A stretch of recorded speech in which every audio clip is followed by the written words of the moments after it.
intended to be a reflection on hero worship,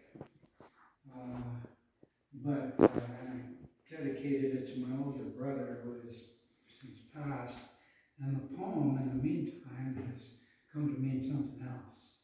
So I'll read it and see if you like it. It has an interesting scheme, the way it's put together.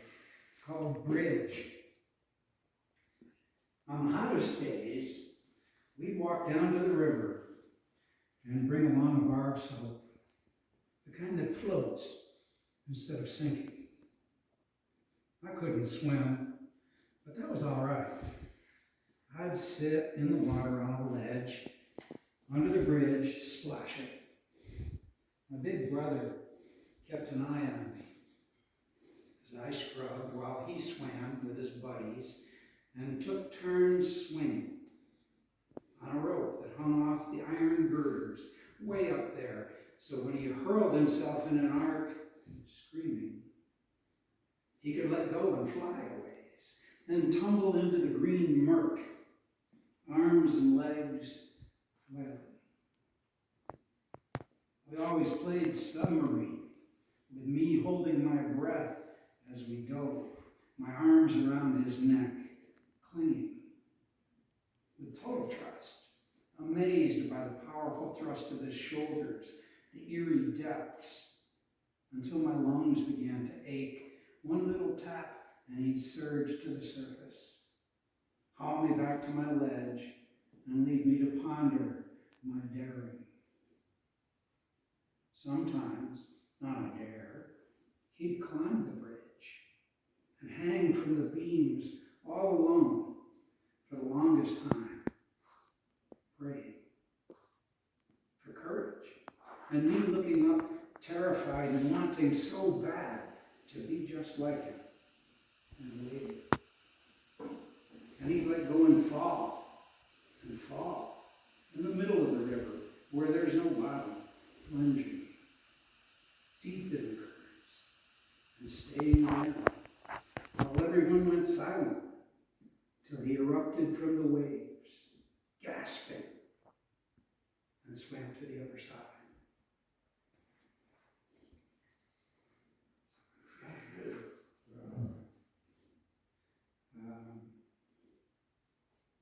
Let's see, you had a little industrial realism the last time I read. I have another bit of that sort of thing.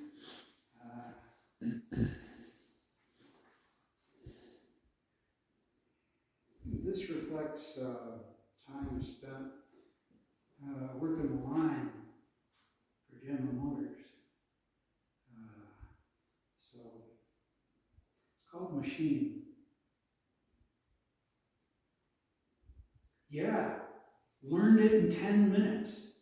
Jam on a rubber hose, shoot 6 different screws, thread 2 wires through and clip them. Easy. Thought I'd die. An endless line of black motors keeps coming and coming, can't stop them. Elephant heads pushing and pushing through a jungle of air pressure lines. Turn around to open a box of screws, and it's already nudging past. No cruise control on that one. The woman with 6 arms, constantly whirling, twisting, pinching, probing as she peers out of her wooden African mask, but keeps on dancing. Amid hanging car honks with her dangling, slithery electrical entrails. A giant chain, each link as thick as your leg, slides by in a trough of black ooze, dragging the weight of the world. The man in the trench beneath you keeps his hands overhead all the time to caress the car belly with a vibrating air wrench. Great robot jaws clamp on and hoist, unseeing as the forklifts flit about, delivering boxes of gadgets, a zillion trays of clips and snaps and screws, hog rings, staples, bolts, to feed the larvae of cars as they creep Yeah, in 6 days. I could do it so good, I didn't even have to be there. My mind would slip through the slot in the roof where the wheels rolled down, catch an updraft, and sail away. But my hands became part of the machine, in a pattern of motion so rigid that they wore grooves in the air.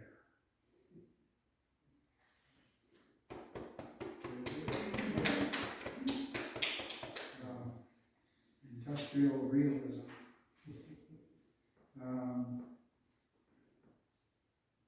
Let's do something political.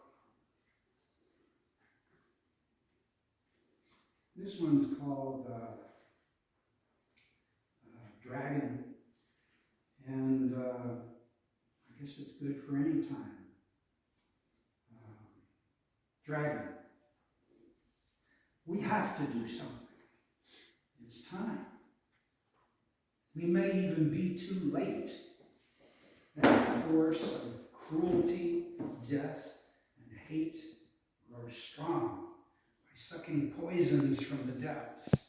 We can't even estimate the power of the dragon rising, or what its heap of golden treasures are worth. Why do we wait?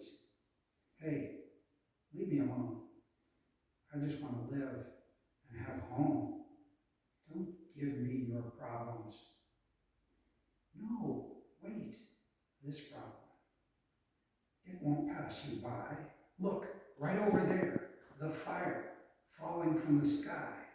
The swoop of wings. Listen, can't you hear the dragon's cry? For more? We're next. If we don't act now, will none of us be spared? Let's kill that dragon. Take the treasure. We'll all get a share. It's a myth. There is no dragon.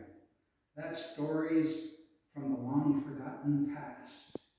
That all ended back in Selma, back in Vietnam. There is no war, no genocide, no bomb. The serpent's den is gone. The eggs were smashed. Who told you that? They lied. The dragon isn't gone. It never died. It only took a little nap. And now the dragon's back.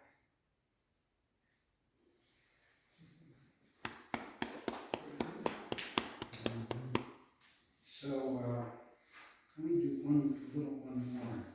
If I can find it in here. Yeah, this is a short one.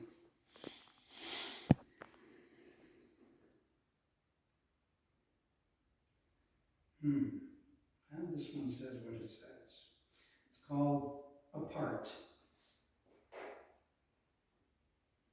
Embracing still as passion drains away. So close, no smallest motion goes unnoticed. We disengage our cramped and tingling arms, escaping the exhausted air that can't sustain both inspirations anymore. The space between us widens, leaving just a touch that is forgotten as we seek our separate dreams in different universes.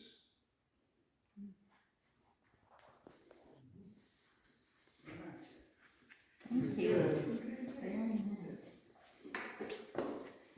Okay. And do you have any published work that we can see? Well, actually, that one was published in a little pamphlet, which we don't have. It's on a file someplace. But that's my poetry is